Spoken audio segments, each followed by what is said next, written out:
में, वो तो है ही है बिल्कुल। का, लेकिन ये जो खतरनाक है, आपने जो एग्जाम्पल दिया, राज ठाकरे इसके उदाहरण रहे हैं, और एक वक्त में ये भैया भैया बोल के ही वो अपने कैसे सियासत चमकाने की कोशिश करते रहे।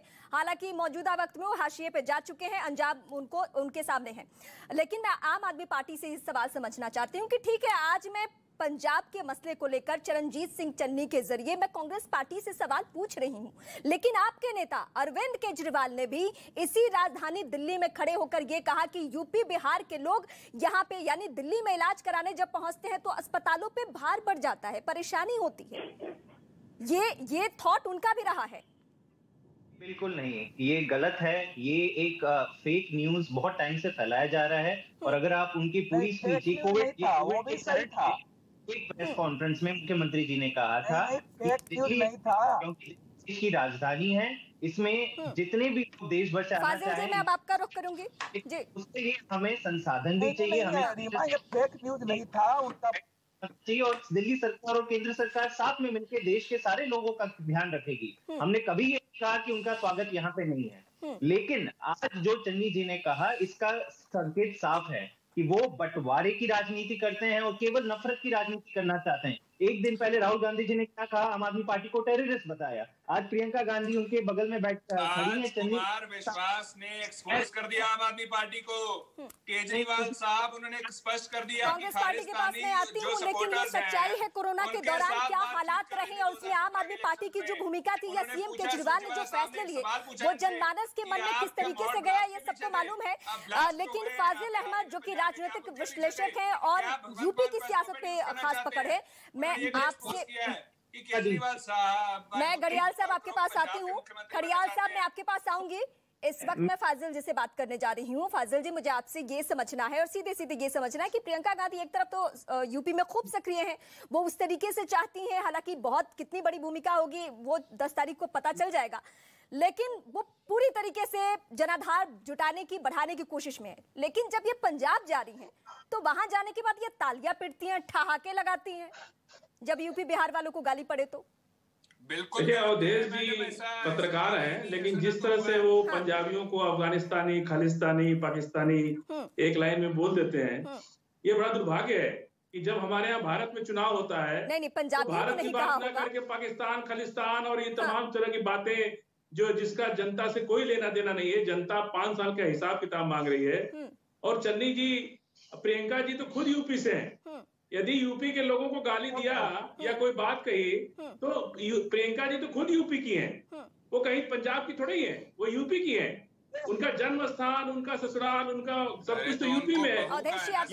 यूपी उनकी जन्मस्थली, कर्मस्थली सब कुछ रही है, उनके परिवार के लोग। और जिस तरह से अब चन्नी साहब का जिस तरह से हो रहा है कि ये लगता है कि सबसे ज्यादा जीत की तरफ यही बढ़ रहा है, इसलिए लोग घबराए हुए हैं। ये कोई विषय नहीं है, बहस करने का ये कोई विषय नहीं है। जब ये लोग कहाँ थे जब विषय तो है, विषय तो इसलिए है क्योंकि अगर यूपी बिहार और दिल्ली को भैया कोट करके कोई गाली जैसे इस्तेमाल करे तो ये विषय तो बनता है। और जो लोग सबसे ज्यादा इस बात की बात करें कि इस पूरे देश में एकता होनी चाहिए, तो अगर कोई रोजगार के लिए या किसी भी चीज के लिए अगर किसी अन्य प्रदेश का रुख करता है तो उसको भैया कह के आप टीज करेंगे, ये नहीं चलेगा, ये बिल्कुल नहीं चलेगा। मैं अवधेश जी आपके पास आती हूँ। अवधेश जी, अभी फाजिल साहब जो कह रहे थे, आप इनको कोट करके कह रहे थे, उस बात पूछे थे कि आपने शायद खालिस्तानी शब्द का इस्तेमाल किया। के अंदर कर रहे हैं, मिसरिप्रेजेंट कर रहे हैं। तब ये लोग कहां रहते हैं? मैं स्पष्ट कर देना चाहता हूं कि बीजेपी के लीडर्स हैं जो उत्तर प्रदेश करते हैं और केजरीवाल साहब को एक्सपोज करने हैं। खड़ियाल साहब मैं आपके पास आती हूं। अवधेश जी बोलिए। अफगानिस्तानी, पंजाब, पाकिस्तानी, ये कितना दुर्भाग्यपूर्ण है कि एक लाइव टीवी पर जिसको पूरा देश और दुनिया सुन रही है, मैंने क्या बोला है और कांग्रेस के प्रवक्ता क्या कह रहे हैं। पंजाबियों ने इस देश की एकता, अखंडता, धर्म की रक्षा के लिए अपनी जान दी है। मैं पंजाबियों को पूरे देश में सम्मान है। मैंने तो ये कहा है कि जो भाषा खालिस्तानी और अलगाववादी बोलते हैं कि पंजाब से गए पंजाबियों को बाहर करो, वो भाषा पंजाब के मुख्यमंत्री बोल रहे हैं। तो इसमें पंजाबियों को खालिस्तानी कहां से हो गया? लेकिन आप उस प्रकार की भाषा बोलेंगे जो 80-90 में बाहर के लोगों को बोलना पड़ा जा रहा था, सिखाया जा रहा था, तो आपको कैसा कहेगा?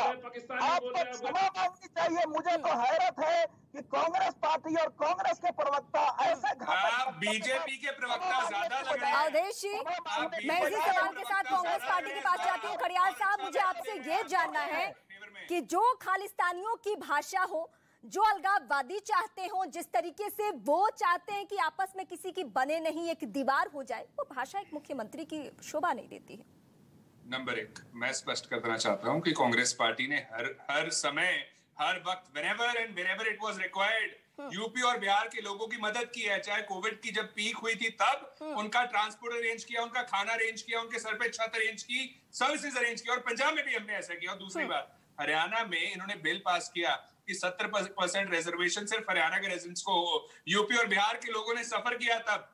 वो बीजेपी के लोग थे जिन्होंने जम्मू कश्मीर में सेफ्टी सिक्योरिटी नहीं दी यूपी और बिहार के लोगों को, कि वहां का एक्सोडस हुआ, उनको छोड़ के जाना पड़ा जम्मू कश्मीर, जब कारपेंटर्स, टीचर्स, फार्मासिस्ट मारे जा रहे थे।